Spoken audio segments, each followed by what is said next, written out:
தீப்பெட்டியிலிருந்து வெள்ளை பாஸ்பரஸை எப்படி தயாரிப்பது என்று தெரிந்து கொள்ள விரும்புகிறீர்களா? வெள்ளை பாஸ்பரஸ் என்பது பாஸ்பரஸ் தனிமத்தின் பல புறவேற்றுமைகளில் ஒன்றாகும். ஈரமான பாஸ்பரஸ் அநேகமாக இரண்டாவது நன்கு அறியப்பட்ட அலோட்ரோப் ஆகும்.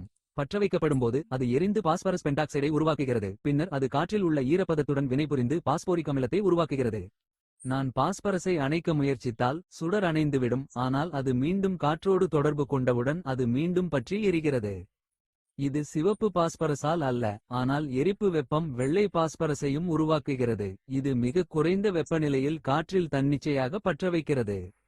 இதன் பொருள் காற்று இல்லாத நிலையில் சிவப்பு பாஸ்பரஸை சூடாக்குவதன் மூலம் நீங்கள் வேண்டுமென்றே வெள்ளை பாஸ்பரஸை உருவாக்க முடியும். இங்குள்ள கண்ணாடி சுவர்களில் ஒடுங்குவதை நீங்கள் காணும் நீர்த்துளிகள் வெள்ளை பாஸ்பரஸ் ஆகும். அதன் குறைந்த உருகுநிலை காரணமாக அது இன்னும் ஒரு திரவமாகவே உள்ளது. மேலும் அது காற்றோடு தொடர்பு கொள்ளும்போது தானாகவே பற்றவைக்கும்.